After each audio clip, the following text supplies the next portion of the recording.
Michael Daventry. I'm a member of Chatham House. I'm a journalist, aspiring foreign journalist, my question's the old chestnut, I'm afraid.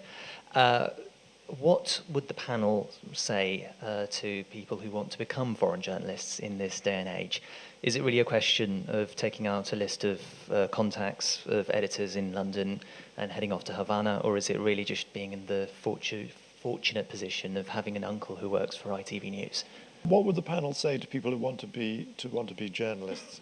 Can we have a sort of a tweet on this, or one sentence? If you have an uncle, use it, because if you don't, his other nephew will. So, but what you really need to do is to build up a specialism and then build up your experience. So find a specialism, find an area or a subject you're interested in, and build up your experience until you can really deliver some valuable journalism. I think right place, right time. So I think you need to look at where the world's focus is. We have a correspondent who has gone out to Venezuela and disappointed when Chavez died, and my boss told him to go to France because there's a real dearth of good reporting from France. So I think you have to kind of pick your area and focus on it. It's a fantastic career. It's, as I said, more needed than ever. It seems to me that when intelligence agencies are failing to interpret the world properly, when diplomats are hunkered behind high walls and protected by armed guards, it seems that the eyes and ears that are necessary are sometimes journalists. So it is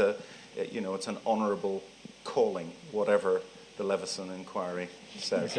Hi, I'm Emily Filou. I'm a freelance journalist, and I wanted to ask about the pros and cons of having roving reporters and having sort of correspondents based in particular countries. So, having to dip in and out of a story, would you know enough to come back after 3 days and being able to do something that's really in depth, as opposed to having someone who would be based there? I think it's about finding a balance, because I think that I can bring fresh perspective to things, but equally they bring a lot more in-depth knowledge, in-depth contacts. I think an interesting example for this is the Chile mine disaster, in that we had people who were based permanently in Chile, but it went on for so long that in the end we took to kind of moving them out and bringing someone else back in, because there was a constant demand for sources, but you get just tired of it and things you just glaze over a little bit. So I think it's a combination of having permanent people and having fresh eyes. Olivia, LSE, JCIC International.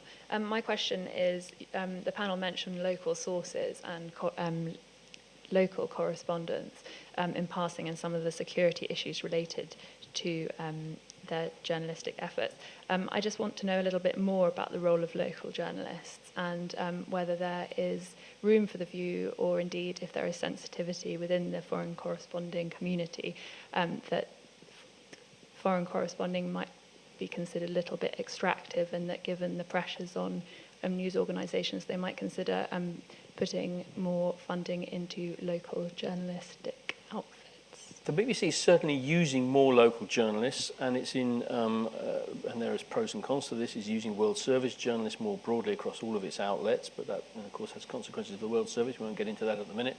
But I think you are seeing more local journalists reporting for all Western organisations, but that's not quite the same as saying investing in local news operations in country. And I think that's quite difficult at a time when budgets are tight and economics are difficult, to say invest in a different organisation because somewhere down the line there's a greater good, is a pretty difficult argument to make at the minute.